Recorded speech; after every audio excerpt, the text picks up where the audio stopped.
I am calling an emergency meeting because Arthur Smith might be broken. I don't know if we have to put his batteries back in, if we got to stencil on a new mustache. That's right, he shaved his mustache. But Arthur Smith and the Falcons might be broken. It's only week 10, a lot of football left. We're at the halfway point of the season. But on Sunday was a performance that is unforgivable to watch this defense let Josh Dobbs, who does not even know his left tackle's own name, drive down the field like it's Joe Montana and the Drive, and this offense have no idea how to utilize their own personnel and 2 top 10 draft picks.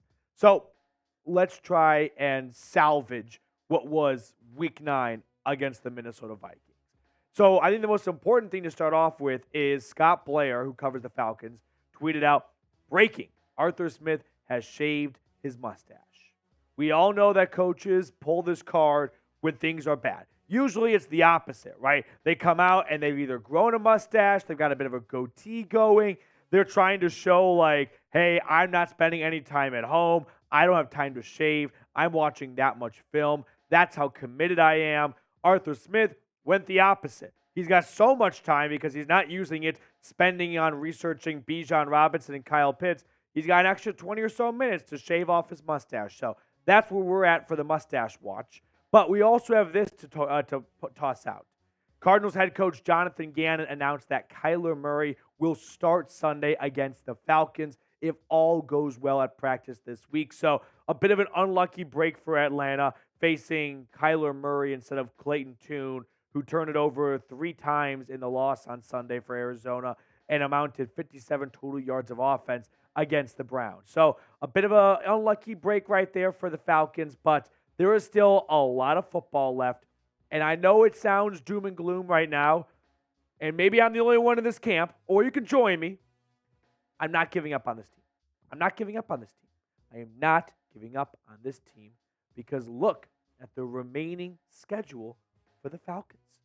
Cardinals, 1-8. 2 games against the Saints, where you control your own destiny against the number 1 team in the NFC South. You got the Jets, who are looking kind of frisky. The Bucs are 3-5. The Panthers suck. The Colts are not good, but not great. The Bears aren't looking good. There are a lot of games in Atlanta's schedule where they would be the favorite to win. Just take care of business. Just be chalk the rest of the way, and this team will finish number 1 in the NFC South. 2 games against New Orleans. If you split those 2 games right there, rest of the way, 500 ball against the Panthers, the Colts. We're not asking for a whole lot here, and the Falcons should finish number 1 in the division and host a playoff game where anything can happen. Just go ask Drew Brees and the Saints about that game in Seattle. So if you are still riding with this team, join me here at Falcons Today. We're 28 subscribers away from reaching 16,000. A lot to talk about on today's show, but I want to know who's with me. So as for some quick news here, Taylor Heinicke will remain the starter. Arthur Smith announced today, not waiting until Wednesday, starting the week off with Taylor Heinicke is this team starter against the Cardinals in Week 10. Now, he also added that after the bye, which they will go into following the road trip to Arizona, they will reevaluate the quarterback position. So Arthur Smith looking to get a couple more data points, some more film, just some overall more information to make an informed decision on who's going to be the starting quarterback after the bye following this week in Arizona. This is becoming a bit of a clown show. This is not college football, Art. This is not Georgia playing UT Martin week 1 where teams can rotate the starting quarterback. This is not Ohio State after the national championship of, is it going to be Braxton Miller, Cardell Jones? Like, no, this is the National freaking Football League, dude. It's November. You should know who the best starting quarterback is on this team. You have all training camp to look at, practice throughout the week, games on Sunday. There should not be a mystery for you and this coaching staff as to who the best quarterback is on this team. We should not be at this point at the start of the year. If you want to make a quarterback change because you have some old vet who is standing in front of some young, promising rookie, sure, that happens all the time. I can believe and get behind that thought. But that's not the case here. The reality here is the Falcons have a pretty good roster. They're in a very winnable division. They have a very easy schedule coming up. They need to win games, not discover who the future is at quarterback. And so if you are trying to figure out who the best quarterback is to help you win games in November, that's a problem. That is a problem. Desmond Ridder, Taylor Heinicke, like I said before, they have not played well between the two of them. You can make fine arguments between Heinicke and Ridder, who has been a better or worse quarterback. But at the end of the day, we are bickering and arguing about shit and vomit. Like, they're both bad at a lot of things. There are some good moments, but there are a lot of bad moments. So if you had to pick a starting quarterback moving forward, who would it be? Taylor Heinicke or Desmond Ridder? Type 4 for Heinicke, type 9 for Desmond Ridder. I literally can't believe I'm saying this. I got to pinch myself. I'm going to go with Desmond Ridder. I don't really know why. I think it's just more of who I am as a football fan. And that is, I'm always the last guy in the group message to agree, let's make a change at quarterback, right? We all know who that is. We're all in the same group messages of your college friends, your high school friends, and there's always one guy who wants to pull the plug on the quarterback way earlier than the other guy. I'm always the last one to agree, let's make the change. And for me, I think it's just because I saw Ridder move the ball down the field very well, make some very impressive NFL throws. It's just the turnovers. That's really what killed him. And if he could fix the turnovers, this offense could be a division-winning NFL team. I really do believe that. Now, next up on the show, we're going to talk about Bijan Robinson and Kyle Pitts, because I don't know if they both slept with Arthur Smith's wife or what's going on here, but both these guys have been relegated from the Atlanta Falcons offense. Now, before we get on to the rest of today's show, support for today's show comes in from our friends over at Prize Picks. Thanks to Prize Picks, I've had some of the most fun watching football and winning up to 25 times my money this season. And now I can play during basketball season as well. You just select 2 or more players, pick more or less on their projected stats, and place your entry. So for this week on Monday Night Football, here's who I'm rolling with. I like Garrett Wilson, less than 5 receptions, and Justin Herbert, less than 245.5 passing yards. I feel like I can't trust Zach Wilson to complete 6 balls to one player. And Justin Herbert and the Chargers are looking a bit not their usual Charger self, we'll say. So go to prizepicks.com/CLNS and use code CLNS for a first deposit match up to $100. The link for that is in the comments and description of today's video. Prize Picks, daily fantasy sports made easy. Sorry about my voice. It's gone because of Sunday. What's going on with Kyle Pitts?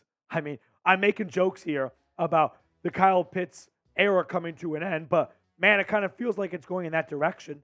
How did he go from being selected 4th overall ahead of Jamar Chase to sleeping with every single woman in Arthur Smith's family so the guy can't even get a look in the red zone?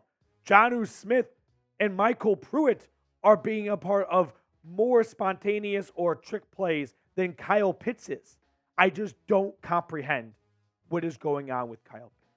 I say that with full sincerity. If you came here looking for an answer as to why Kyle Pitts is not working out so far for the Falcons, as you look at what he's done throughout his NFL career, I don't have an excellent answer for you. Last year, I pointed to the downfield connection, or the lack thereof, between Pitts and Mariota. But this year, I would hope that with 2 years now, Kyle Pitts and Desmond Ridder, that would be there. Not the case. Okay, what about his knee? Well, he's got no problem running to his left. We looked at his route chart a few weeks ago, so I don't think it's a knee issue anymore. Maybe that was a lingering thing at the start of the year. So now we're left at square one, and that is they just don't have a role for Kyle Pitts in this offense. Like, look at the other players that were selected in Kyle Pitts' draft class and the amount of games with 10-plus targets. Jamar Chase, 18. Jaylen Waddle, 12. Kyle Pitts and Pat Freirmouth are tied at 2. One of them was selected 4th overall. And you know what? It'd be one thing if Kyle Pitts was taken 4th overall and then they brought a new head coach in and Arthur Smith didn't see a path for Kyle Pitts and what he wanted to do offensively. But Art, you were there. You were in the war room. Do you not remember being in Flowery Branch when they drafted Kyle Pitts? Like, I don't know the exact percentage breakup as to what Terry Fontenot gets to do for round 1 and what Arthur Smith gets to do round 1 when it comes to the decision-making process as to who to select. But I got to envision, when you've got the 4th overall pick, the head coach is going to have a decent say in who that pick should be used on. So for Arthur Smith to be the head coach when they draft Kyle Pitts 4th overall, we fast forward to 2023, and Jonnu Smith is getting goal line end arounds. What are we doing? What are we doing here? And speaking of Jonnu Smith at the goal line, let's talk about Bijan Robinson now. He's getting out-carried by Tyler Algier. Listen, Art, I went to war for you, right? I was Jon Snow pulling my sword out when it came to defending Bijan Robinson being the 8th overall selection after Tyler Algier was a 5th-round pick and had 1,000 yards as a rookie, a Falcons rookie rushing record. But I saw what I thought you envisioned for Bijan Robinson, and that was give Bijan the ball nearly 20 times a game. Instead, here we are halfway through the year. You said yourself he's healthy, but Tyler Algier is getting goal line touches. Tyler Algier is getting more carries. Bijan Robinson sure had the fumble, but he's getting a better average with his carries. I mean, what is going on? Tyler Algier gets more carries. Jonnu Smith gets goal line touches over Bijan Robinson. Help me figure out what the fuck is going on, Art, because I have no idea. I don't understand the use of a 4th and an 8th overall draft pick being shelved when you're 4-4 and your job is on the line. Because if you have another losing season, something tells me the other Arthur in Atlanta might be looking for a new head coach. So predict it for me. Will Arthur Smith return in 2024? Yes or no? At the rate he's going, I'm inclined to say no. And the rate is they're 4-5. That puts them on path for another losing season, a 3rd straight losing season. I don't know many head coaches that get a 4th crack at it when the first 3 resulted in more losses than wins, and you had a say, and you had great picks in terms of talent of top 10 selections with Drake London, Kyle Pitts, and Bijan Robinson, and only one of them appears to be being used correctly. For me, it's playoffs or bust, right? I know that Arthur Blank gives longer leashes, I would say, than maybe your average NFL owner. He's not quick to pull the plug. He buys in on what his head coach is doing, and he sees a path and he sees a plan. But right now, it feels like it is playoffs or bust. Now, before we get on out of here, we do have to talk about this defense because I have been singing a lot of praises for this defense. And this defense did a lot of good things. Like Contavious Street has an interception in his first game as a Falcon. But at the end of the day, you let Josh Dobbs drive 75 yards to win the game in a two-minute drill. That is inexcusable. It's not like Patrick Mahomes drove down the field. That's something we can all leave Mercedes-Benz going, all right, well, no one should be too surprised. No, it's Josh Dobbs without Justin Jefferson in a mediocre at best Vikings offense being led by a quarterback who they only acquired 5 days before the game, pulling off an ultimate comeback, a rabbit out of the hat. It's embarrassing for this defense. A lot of good things were done beforehand, a safety, 2 turnovers, but at the end of the day, you had a 4-point lead, and you let them drive down and walk it off essentially on you. That's going to do it for us on today's show. If you are still riding with this team and you are still riding with me, then go ahead and subscribe.